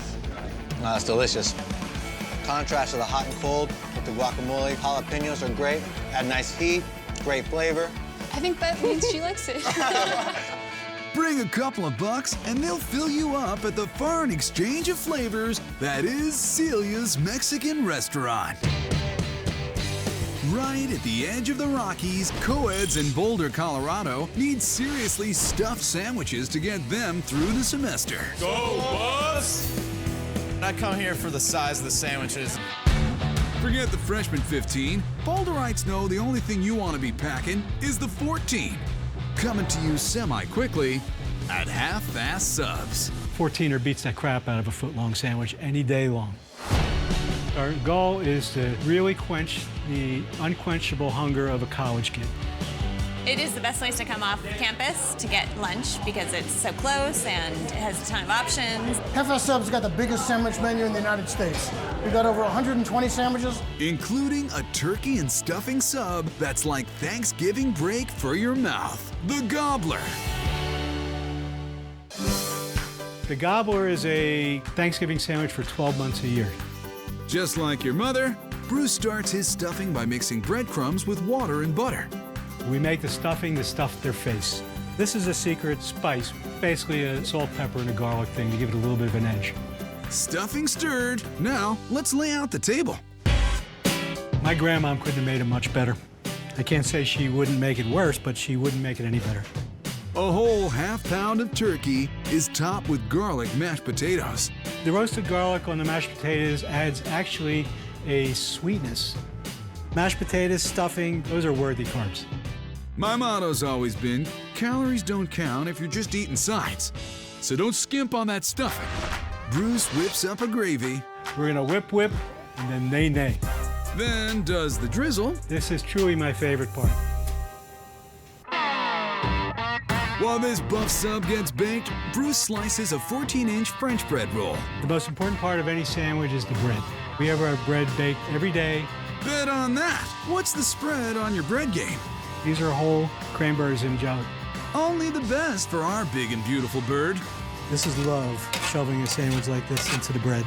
Pilgrims, prepare to unbuckle your hats. The gobbler, the best thing for your student body. That's what I'm talking about. That is so good. My favorite thing about Thanksgiving is mixing all the flavors together, and this perfectly does it. It's Thanksgiving in a sandwich, man. This gravy is better than my mom's gravy. Sorry, Mom, love you, but you don't know how to cook Shots gravy. fired. Mashed potatoes on a sandwich sounds like a terrible idea. It is not a terrible idea. It is a delicious idea.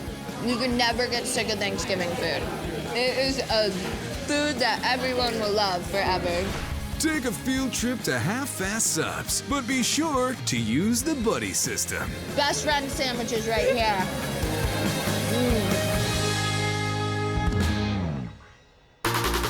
Good food is like knowledge. The more you consume, the more you want. Prepare to be dazzled by the meatiest triple feature ever. Quite possibly the best burger I've ever had. To be awed by sizzling Spanish showstoppers. And enjoy luxury pork chops worthy of a standing ovation. This makes you happy. Nothing enhances great food like great entertainment. Oh my goodness. No fun to watch. This is really good. The variety is endless. Next level. Fire! Woo! Thank you very much. And flavor is always in the spotlight.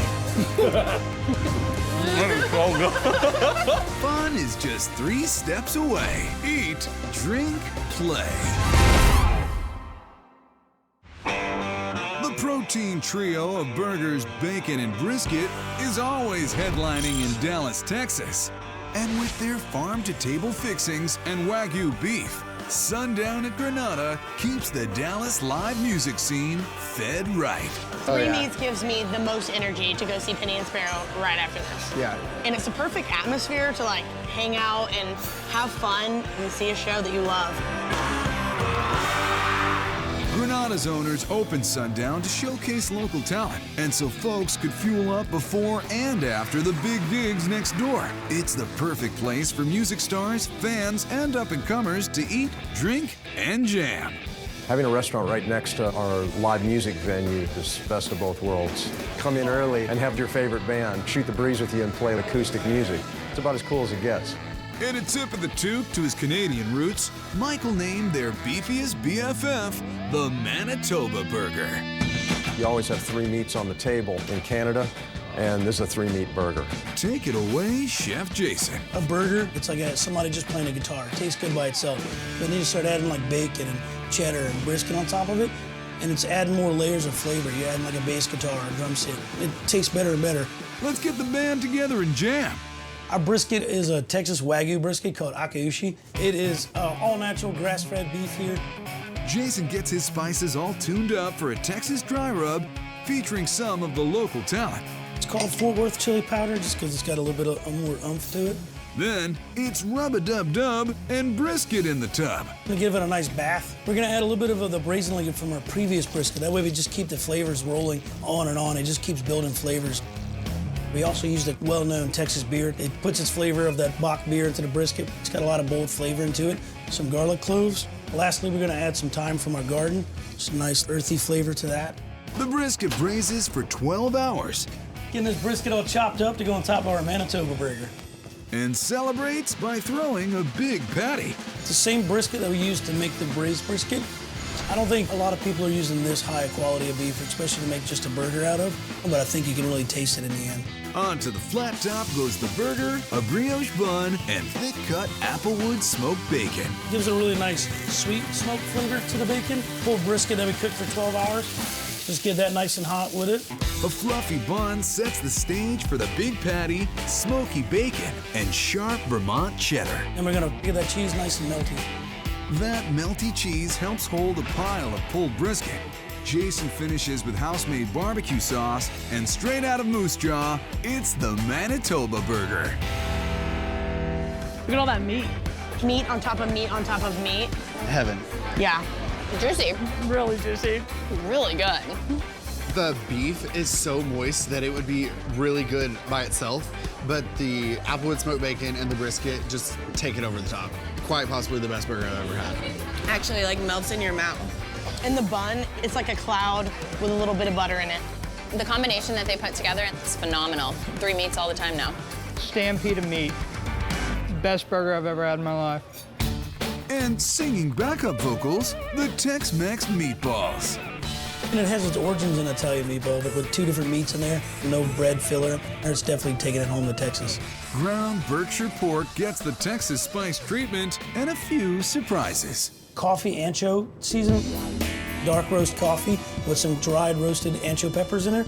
A little cinnamon and some garden-grown oregano. This started off as pork, but once we season this and mix it all up nice, it'll be chorizo, which is the background of our meatball. Fresh eggs keep the beat for the meat to stay together. Then an encore performance by the Wagyu brisket. The pork gives it a nice moisture to it, but the beef gives it that meaty flavor. He rolls them till they rock. And while the balls bake, he makes a Tex-Mex marinara with burgundy wine and chipotle peppers. Then he simmers it all together in a serving skillet. Yellow onion, cilantro again from our garden, Mexican cheese coquetilla. It's kind of like a Mexican-style Parmesan. And chips to scoop every last bit. Tex-Mex meatballs make the perfect opening act. Next level. It's like 2 dishes in one. And a cute little skillet. Only little thing in Texas. These are moist and delicious. It has the marinara feel to it, but it has the Tex-Mex kick. Little zing, a little sweet. These are the most unique meatballs I've ever had, and they're the perfect item to share right before a concert. It's like a greatest hits with a bonus track. For the big taste of Texas food and Texas music, it all happens at sundown.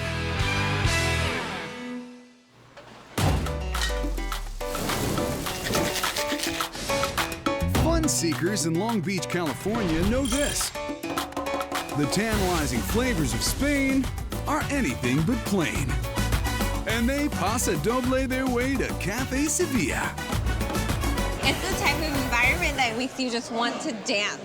Owners Ann and Eric bring their own European romance to the dinners and the shows.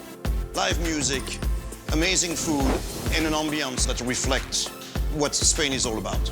The atmosphere of Spain brought to you here in Southern Cal. The continental razzle-dazzle is everywhere. From mesmerizing flamenco dancers, to sexy cocktails, to the masterful carving of the world's finest Iberico ham. That is where it's at. But the dinner that really steals the show is the Paella Valenciana. Oh my God, look at this. Paella is so important in the Spanish culture because it's a dish who brings all the family and friends together. Instead of make the barbecue, we make the paella. Paella is what we call the dish, but in España, this is what we call paella. And Cafe Sevilla's big paellas are a much classier way to share snacks at a show than the giant popcorn bucket. We are gonna heat the paella, we're gonna add the olive oil, and then we're gonna add garlic. Next, saffron marinated chicken. More on saffron in a minute. Gotta get that calamari in there. I'm the paella king. What goes into the paella varies by season, by region, and by cook. In every single house, the recipe is different. Opinions vary on the veggies. This is very controversial because in some house they add onions, in another house they don't add onions. You don't argue with an Spaniard about this because you always wanna lose. He opts for bell peppers and onions. When they're lightly cooked, sausages follow suit. The Riojano sausages and the longaniza. These two sausages are very typical from my country. After spicing it up with some fiery brandy, Sergio calls a SAF meeting. Saffron is gonna bring you the color and the flavor. Why don't more places get their saffron on? The saffron is very expensive. We buy the most saffron all over United States. Special spice calls for special rice. Bomba rice is different. It has more starch. Bomba rice is a bomb. Sergio cooks that starchy staple in lobster stock and stocks up on shellfish. Mussels. In this dish, the pink scallops are the star of the paella. The shells open as the rice cooks. It's gonna start sticking to the bottom of the pan, and this we call socarrat. It makes a lot of flavor to the paella. It's so good. While that rice gets crispy on the bottom, Sergio tops the top with peas, peppers, and lots of rosemary. We are gonna cover and we are gonna let it rest for 5 to 10 minutes. Here it is, paella valenciana. Everyone falls in love with this paella. Oh, here it comes. Oh, wow. Where did we start? Whoa. I want to know. Beautiful flavor. You can taste the saffron and the sauce. It's cooked to perfection. The combination of the shrimp, the meats, the rice, the sauce, it's heavenly. Everything you need in one dish. I don't even have to go to Spain because I have Spain right here. Absolutely. Every time we come here, all she talks about is crispy rice. She swears by it. I can't help it, it's that good. You're here for this. The true thing, paella. With the music, the people, the place, it's fantastic. The fun never ends at Cafe Sevilla, putting the C in the LBC.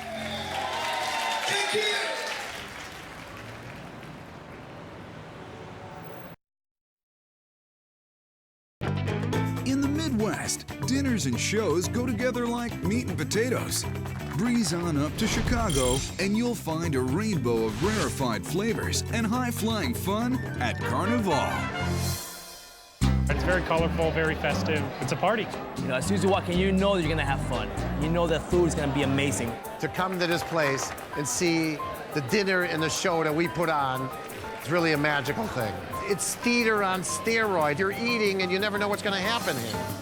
From acrobats above to sweet cotton candy, a meal at Carnival feels like a day at the fair. Heart stopped. It's crazy. Yeah. It's this pop-up performances where it's this 5 minutes of entertainment and then another hour passes and you have someone else come out and do something else. But the food, like the action, is elevated. Try on their version of this Cuban classic, Ropa Vieja.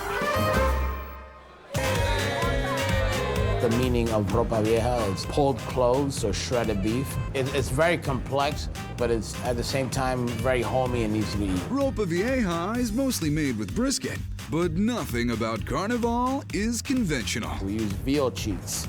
It's delicious. They have richer and deeper flavor. You gotta be very generous with salt and pepper. It's gonna cook for quite a while. The cheeks get a quick sear, then take a rest. Meanwhile, Chef Rodolfo throws a mixer for carrots, celery, and onions. Of course, red wine livens up any gathering. That's what it means to get drunk with flavor. Now we're gonna add these veal cheeks back in. A little bit of veal stock. In the oven, that meat practically melts. Oh, that smells great. See, that's what you want, it's falling apart. You guys looking at me like you want this, right? While the cheeks chill, Rodolfo reduces the stock. This is where all the flavor is. This is what's gonna give our final dish all that richness. You can eat ropa vieja over rice, but it's more fun stuffed into taco shells made from malanga. This is predominantly grown in the Caribbean. It's in the family of taro. It has a little sweetness to it and it's very starchy. That tropical root is sliced, folded. The crunch that this gives to our dish, it stays throughout all the way till you get it to the table. Then crispified into cups in the deep fryer. The meat gets shreddy for its close-up. So you just break it up. It's super soft right now. Then meets its co-stars. Sauteed veggies, the reduced stock, and roasted plantains. This adds sweetness to our beefs too. Put a little bit of that braised beef right into every single shell. A little aioli, then pickled onions, cilantro, and queso fresco complete our first act. Ropa vieja worth a round of applause. The spiciness of the braised veal chicken is so tender, melt in your mouth. The marinated onions that give it the tart. A nice fresh from the cilantro. The aioli is delicious, and a little tang from the cheese is really, really good. The ropa vieja, by itself, is an amazing. It's a show on its own. It's full of flavor, and it just falls apart in your mouth. It's amazing. The braised beef is just so tender, and there's a little bit of sweetness with, I think, plantains on the inside. Every time it's so good. It's crunchy, it's a little sweet, perfect salty. It's awesome. We always have to fight over that last one. Rock, paper, scissors for it. Do that. 1, 2, 3. Go. Yes.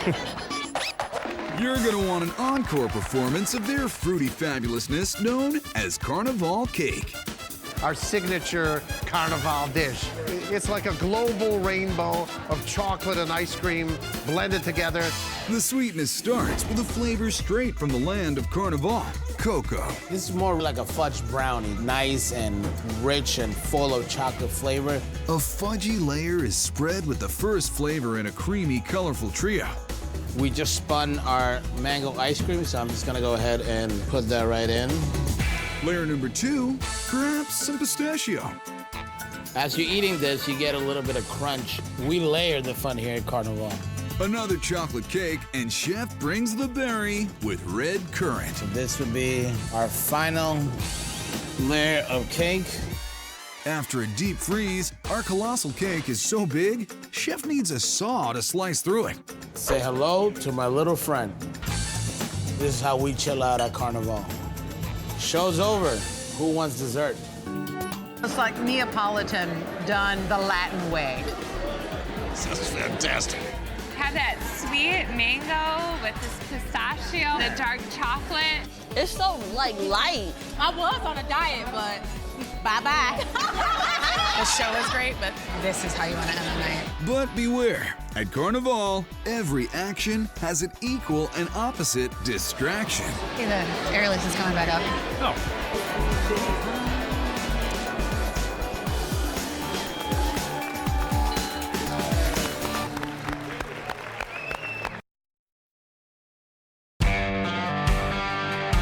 It's barbecue chicken, ribs, and pork on the menu in Carthage, North Carolina.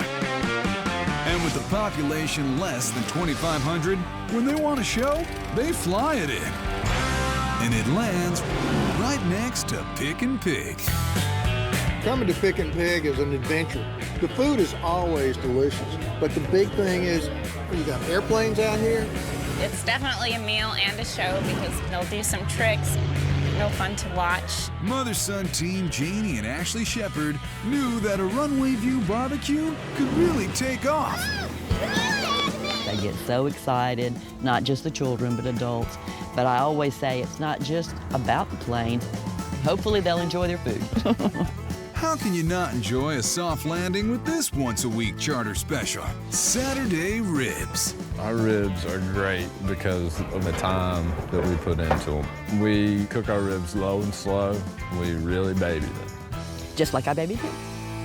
Mark your calendars, because Ashley's ribs are so time-consuming to cook, he can only make them once a week. Just on Saturdays. A lot of times we're here, they don't have one. Lucky for us, it is Saturday, so Ashley's mixing up his rib rub.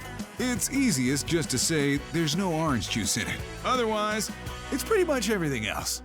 We worked on this rub for several months. We came up with a lot of duds before we found the one we were happy with. No matter how special the rub, Ashley goes easy. We're not putting a lot on there because we just want to enhance the flavor of the meat. It's very unadulterated. It's a little dry rub and a lot of smoke and a lot of love. He's not kidding. Ashley tends to those ribs like a mama bear. Every hour or so, as they're cooking, we spray them down with vinegar, and the vinegar absorbs into the rib, tenderizes and flavors the rib. And just before the ribs are ready, he hits them with a homemade sauce that's a little different than most you find in these parts. This is our honey barbecue sauce. This is more of what we call Piedmont style. Piedmont style has the traditional Carolina vinegar base, but adds in tomato paste, building a bridge between sweet and tangy. We're trying to make everybody happy here, which in North Carolina is kind of ridiculous because you never make everybody happy. But after 5 hours in the smoker, Those ribs seem pretty pleased with themselves. That's exactly what you want. That intense pink on the outside. Ashley cuts a few bones and plates them with coleslaw, beans, and cornbread. Live from Carthage, it's Saturday Night Ribs. Oh, man. Oh, man. That is good. The glaze is super. I like the glaze a lot. You really get that sweetness right on your tongue, followed by savory, spicy, salty flavor. So the sweet and savory together is really nice. She's getting her groove on. Yeah. The soaked-in, baked-in sauce forming a perfect bark, tender meat. We call these $100 ribs because we'll burn $100 worth of gas to come here and eat them. You can't waste this off a napkin. This has got to go back into the mouth right here. What's the best way to follow up Saturday ribs? The Barbecue Sunday. Our barbecue Sunday recipe really came out of the fact that we were working the state fair here in North Carolina, and we wanted to have an item that people could hold in their hand and walk around and eat, and it's gotten to be really popular. We get a lot of questions about, is there ice cream on your barbecue Sunday? No. It's not ice cream. It's pork butt that gets the same house rub before spending a few hours in the smoker. But then Ashley throws a change-up. We do something called the Texas Cheat. About 5 hours in, we wrap it up in foil and finish it for the last 3 or 4 hours. And we open it up. It's just mouth-watering delicious. This is what we look for, this intense pink. That's the filet mignon of the butt right there. Ashley places the pulled pork into a mason jar, then layers on baked beans, coleslaw, and a pair of fresh fried hush puppies. And here you are, Carolina Barbecue Sunday. Look at that. Tasty. The combination is all there. The slaw is cold, the beans are warm, the meat's hot, and they're all blended in, so you get a little of each and every bite. It really is quite good. This is my kind of fun day Sunday. With entertainment in the sky and barbecue that's out of this world. At Pick and Pig, there's nothing but happy landings. Coming in hot. Whoa, it's going. Oh, it's like your first landing.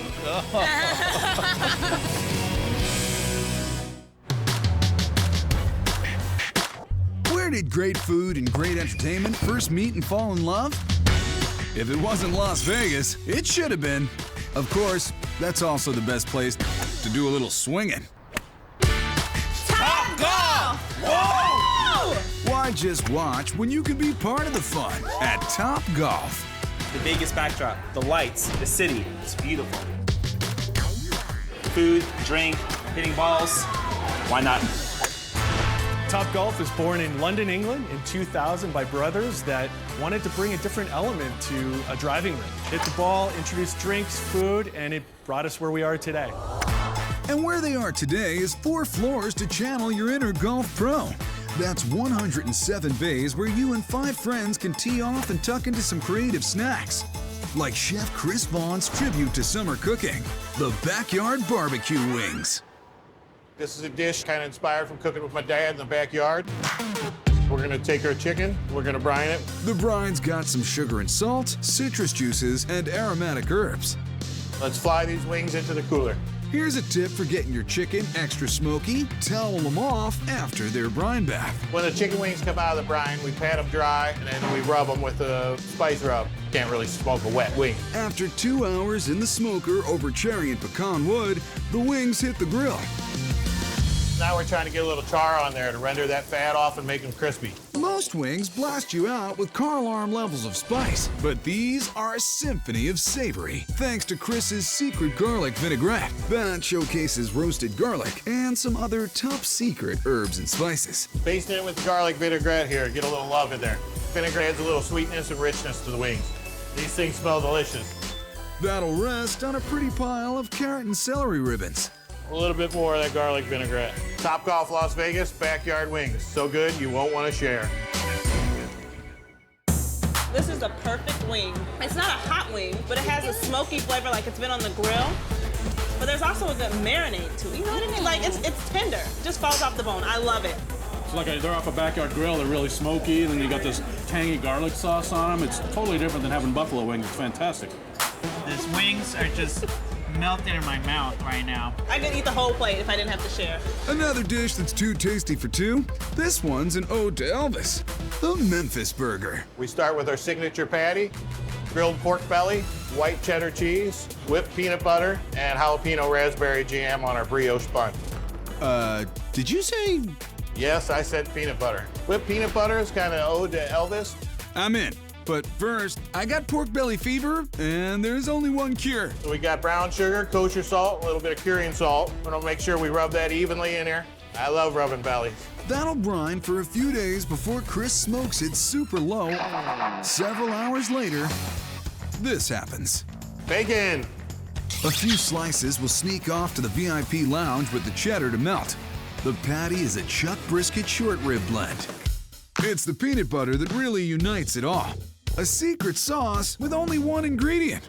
Literally just whip in a little air, just makes it a little bit more spreadable. Burger's ready, pork belly's ready. Let's dress this Memphis burger. The first layer of this burger's dressing, a tangy jalapeno jam. You got the jalapeno going with the richness of the pork belly, and then the sweetness from the jam going with peanut butter, like peanut butter and jelly. Top Golf Las Vegas Memphis burger, fit for a king. Oh, wow. It's so good. The peanut butter, the jelly, all of it just all in one, it's amazing. For some, mere words are not enough.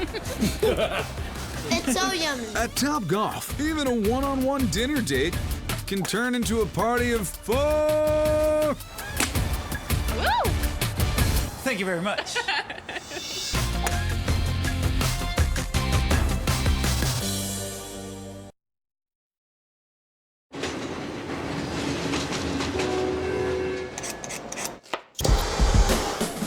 If you've got a taste for food that really sings, head to Oakland's Jack London Square and Yoshi's, where the call of the wild will be answered with fantastic fusion dishes paired with rhythm and blues. It's eclectic, but it's also electric. From humble yet passionate roots back in the 70s, Yoshi's has blossomed into the prime destination and pride of the area, pairing exquisite Japanese cuisine with world-class acts.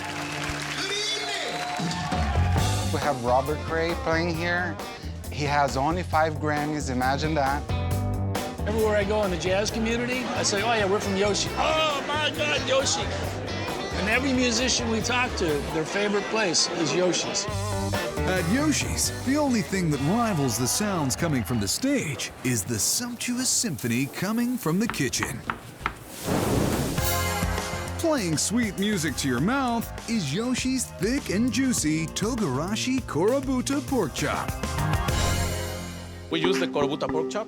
This pork chop comes from a special Japanese breed. It's nice and fatty in the inside. You see all that marble inside? That's what makes it juicy. This is like the Kobe beef of pork, so the flavor's built right in. Victor just teases it out a little with the traditional 7-ingredient spice blend. Onto the grill until X marks the chop. Now we're gonna make an Okinawa sweet potato puree. It's really nice and sweet, and it balances the spiciness of the pork chop.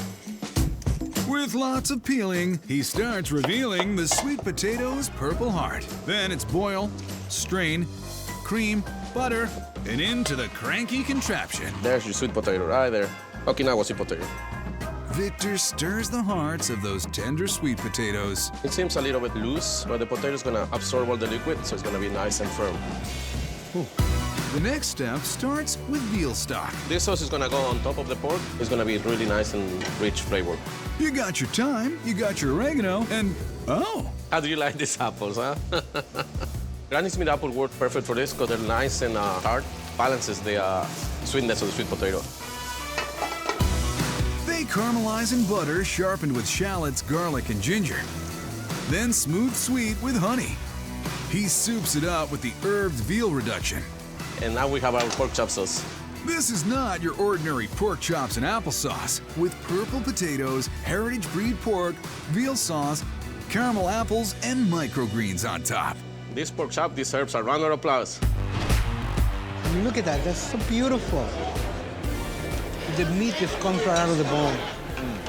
Just rich and tasty and tender meat and the apple veal sauce. I gotta try some of this purple haze here. That's outrageous. Sweet and savory at the same time. Pork chop is just so tender and juicy. If you've never had purple sweet potato before, this is an amazing dish. This makes you happy. It's a perfect place to come for dinner and a show. Ready for a riddle? What has a red face, snowy body, and is totally wild? If you said a Japanese snow monkey, you're close. It's Yoshi's Snow Monkey Sushi Roll. I am going to make a snow monkey roll. Hi. Seaweed. He covers the seaweed in sushi rice and gives it a flip. And we have a shrimp tempura roll to roll it. Whoa, slow your roll.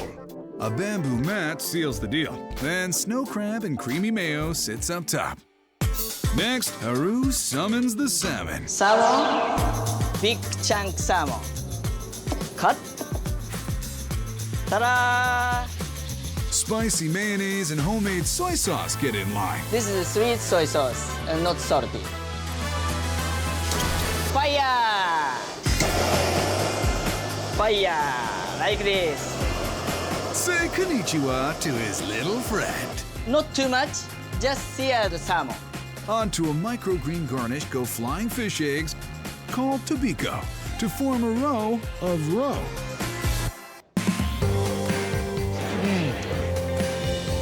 Damn, this is really good. It has this hop to it with the little fish roe on the top, the crispiness of the tempura. It's just delicious. Divine. Divine. Divine. Simply divine. We go to Yoshi's and eat sushi and jazz all the time. I'm a sushi fanatic, and it's all Yoshi's fault. Enjoying the fine Japanese eats and the tasty musical treats, everyone's getting jazzed at Yoshi's. Most people go to church on Sunday. We go to Yoshi's.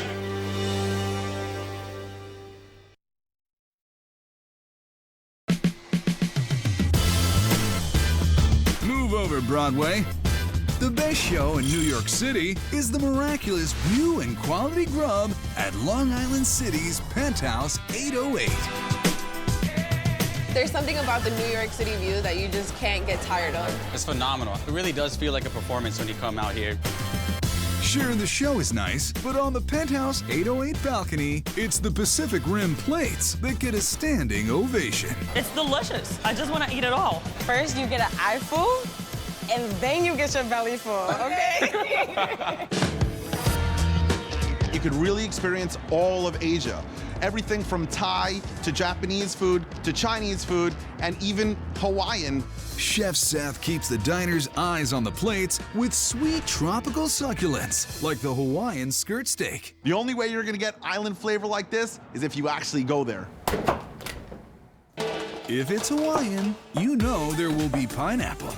You're looking for around a ½ inch perfect ring. We're seasoning the pineapple with togarashi seasoning. It's basically the Asian version of the 5-spice powder. It creates a nice burnt hickory aroma when it hits the grill. We're smelling the glazing of the pineapples right now. It is sweet and delicious. We're looking for a little bit of a char on the outside of the pineapple rings. Sugars and juices set, in comes the sauce. We're gonna start adding some teriyaki sauce and some sweet soy sauce. As well as lemongrass and ginger. Lemongrass definitely has a little bit of a citrus note. It tastes like summer. So when you're here in the wintertime, it'll remind you of Hawaii. This sky rise of flavors blends into a glaze with the chopped pineapple. This is like an island drink for steak. Without the little umbrella. Skirt steak is a little bit of a thinner cut, so this glaze will adhere to this steak perfectly. It'll be nice and crispy and crunchy on the outside with the sugary glaze. The skirt steak hangs loose for 24 hours. The acid inside of the pineapple helps break down the structure of the steak itself. It gives it a very tender taste. Then the grill creates the light crunch. The sugar from the pineapple is caramelizing on the steak. The steak is getting a nice crispy sear on the outside, locking in all those amazing juices. You can't have a Hawaiian dish without lots and lots of pineapple. Chef pairs the beef with pineapple fried rice and adds a little surprise on top. Penthouse 808, where the only thing prettier than the plate is the view. Oh my goodness! I taste the spice with the pineapple, and then The meat comes just adding so much flavor to it. It's heaven. I can make a meal just out of the pineapple. Look at all the char on there. You kind of bite into it, and the juice just comes right out of the pineapple into the steak. It looks really good. I can't stop eating it. Whatever sauce is on this is like fantastic. It's nice and juicy. Oh, that's the one. I've heard of dinner and a show. This dinner is a show. Bring on Act 2. This is great. We got you 2 on the aisle for Seth's Thai take on seafood stew. Coconut curry bouillabaisse. It is flooded with all types of fresh seafood. It looks like a seafood extravaganza. His broth is a coconut curry with hints of lemongrass and chili. We use multiple types of coconut milk, sweetened coconut, but now it's time for the star, the actual coconut. Crack it right into the pan. Hell of a lot of fun. While the sauce simmers, Chef Seth sears fresh scallops. At the same time, we're gonna take our giant shrimp here and place them on the grill. Add our clams and mussels. Flip our scallop, and as you can see, it's got a nice charness. Just smell the fresh seafood opening up, the scallop, the sake, everything is just coming as one. He adds the shrimp and broth to our seafood bounty. With all the juices coming out of the clams and the mussels, the mixture of that curry with that broth is amazing. And it's served in a cute little coconut shell atop lime-flavored rice. The guests that come here, they're looking for a ton of seafood, and we give it to them. We literally douse your plate with seafood. Our coconut curry bouillabaisse is so good, it doesn't need a second act. This is everything. It brings me to the beach, and I can have that in a cold night in New York City. That is crazy. I'm obsessed. It's a tropical island in Long Island. These mussels, they're just so soft and tender, and they're juicy, and they go perfect with the coconut. This dish is a showstopper, for sure. There's always room for an encore at Penthouse 808. You got the view, the food is excellent. And the company. Oh, absolutely. I mean, come on.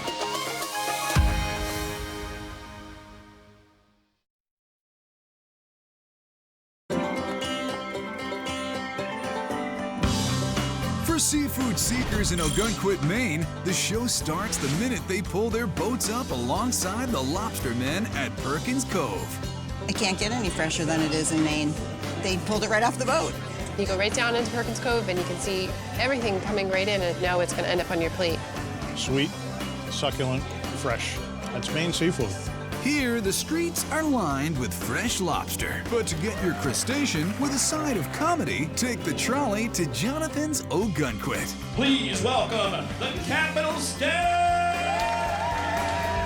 Dinner and a show, it's all together. It's a one-stop shop. You don't get any better than that. Owner Jonathan West loves matching the talent on the upstairs stage to the fabulous food downstairs. That passion got him a nod for best dinner and a show in all of New England. When I came in, they had a live saxophone player and a piano player, and that was lovely. It's been really unique that one place offers all of that in one location. We've had all sorts of different people, from the Indigo Girls to the Irish Rovers to Leon Russell. I love a great show, and I've been doing them for 25 years now. But it was his love of the kitchen that made him open his father's house to his fellow Algonquins over 40 years ago. Order up, lobster!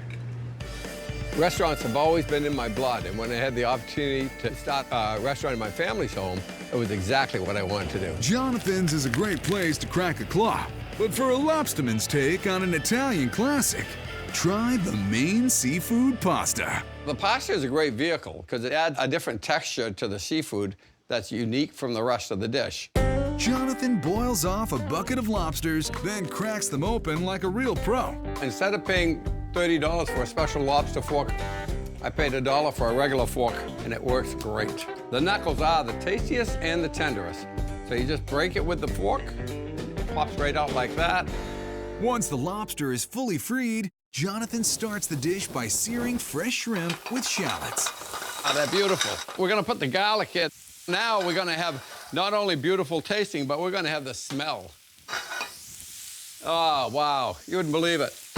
The bounty of fresh seafood builds with in-shell clams and lobster tails. Then, the tastiest and the tenderest reappear. The shells are going to add a little flavor to the bottom of that pan. And I've eaten lobster all my life, and I still want to eat these. Tomatoes straight out of Jonathan's garden make a memorable entrance. You hear them? They're just perfect. Then a deglaze with Chardonnay adds to the orchestra of flavor. That's going to take some of the seafood flavors and the garlic and shallot flavors from the bottom of the pan and give it to you throughout the sauce. Lemon juice brightens things up. And finally, the one thing everyone wants their lobster bathed in. When you're adding butter to lobster, it's almost like milk and cookies. They just fit real natural. As it melts, it pulls up all the flavors of the seafood and the spices and herbs that you put in there. Then they settle over linguine, beanie. Fresh and delicious. And because Mainers make their own rules when it comes to seafood, adding the Romano is going to give you a contrasting flavor. And this is fresh Maine seafood pasta from Jonathan's in Algonquin, Maine. Seafood's all about freshness, and this is as fresh as it gets. Delicious. It's got a firmness and a sweetness to it that you just don't get unless it's a fresh lobster. You got everything. The whole ocean is sitting here right on a nice bed of pasta. It's amazing. It's really fresh. It's just cooked perfectly. Just the right balance of garlic, butter, and other herbs and spices, and this is just fantastic. The perfect combination, lobster and butter. Clams are definitely tastier and sweeter. This is Maine in a bowl.